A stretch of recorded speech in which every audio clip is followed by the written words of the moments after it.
Hey everyone, welcome back to Ragtag Stacking. In today's video, I want to talk a little bit about just how easy it is to manipulate the gold and silver price, the precious metals markets.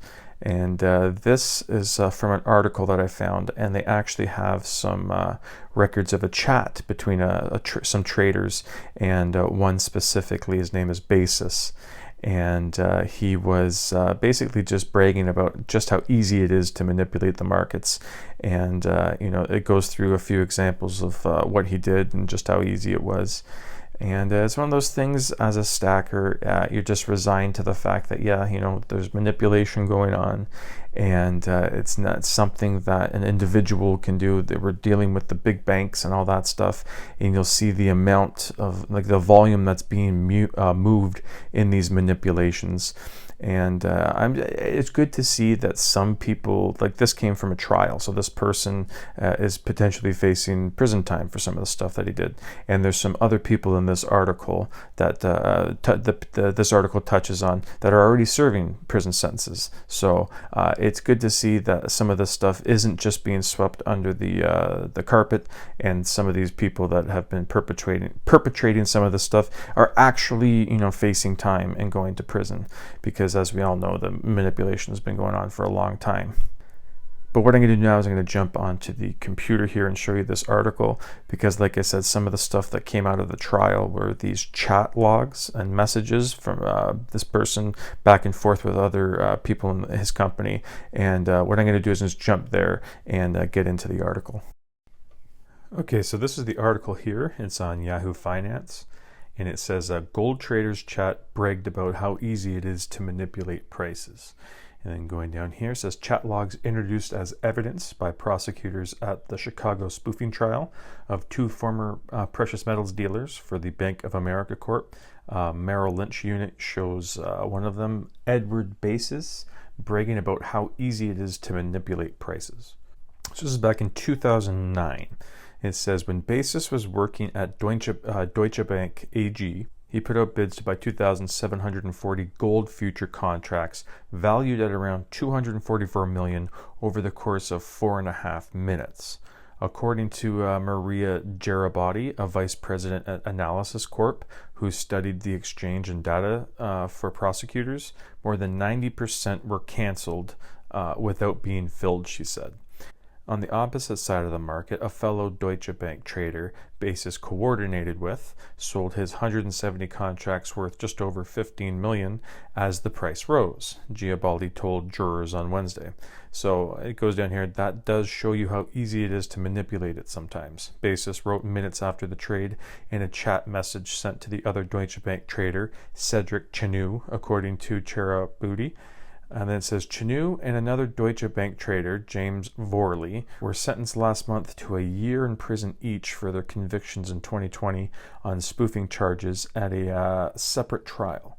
So yeah, I'm not really surprised that they're just out and out bragging about it to each other on these chats. And it's good to see that at least some people are seeing some jail time or prison time for some of the manipulation that's been going on. But it's obviously not a big portion of the people that are doing all of this manipulation are getting caught or punished for it. It's basically just going unregarded. It's just that's the way it's been forever. This is how they manipulate it, and it's as I said, it's good to see some people going to prison for it, but I'd like to see everybody going to prison for it. Another classy message here from Basis says, I fuck the market around a lot, he said in another message. So you can see this guy's pretty douchey.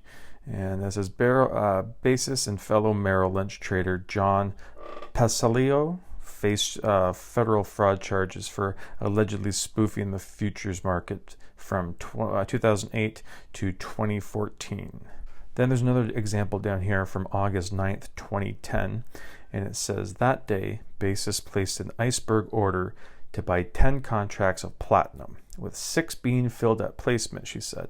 Less than 10 seconds after Basis placed that buy order, Pasilio placed an order to sell 205 contracts for $15,856,750, which was almost 90% of what was visible on the exchange order book, Garibaldi said. The price went down, and then the rest of Basis' order was filled. She said less than a second later, Pasilio's sell order was canceled, she said.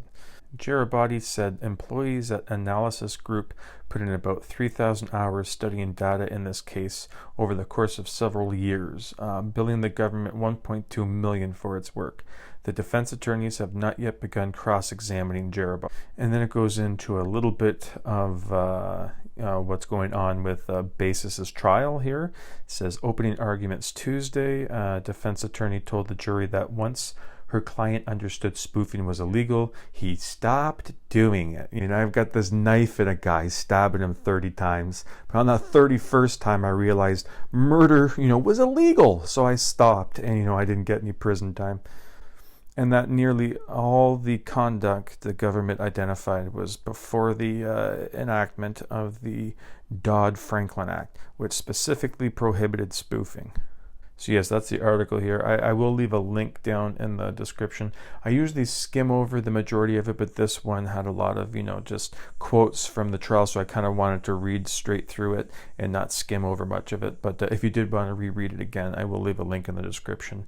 And I just thought it was interesting now that this some of this information is coming out from this trial. I'm glad that some of the people that have been doing this are seeing some jail time. Like I said, those two got a 1-year sentence each. And now this Basis is hopefully going to be seeing some prison time for what he's been doing. So yeah, that was the article that I wanted to show you there, and I thought you would enjoy it as much as I did, just seeing some people, being brought to justice for some of the manipulations that they did. They said some of those other people, I believe it was Merrill Lynch or Deutsche Bank, some of the people that worked there, they are already serving some prison time for another situation that they didn't go into detail in, but they basically outlined some of the stuff that Basis guy did. And hopefully, like I said, all this information came out during his trial. So hopefully this will lead to another person going to prison for manipulating the markets like that. Yeah, as I said, you don't see it often in the financial world where people are being held accountable for something that they did. So when an article comes about like this, I thought it'd be interesting, and you might enjoy reading it. That was just the article crossed my eye, and I want to make a quick video about it, but that's it for today's video, and I hope you come back for the next one. Thank you.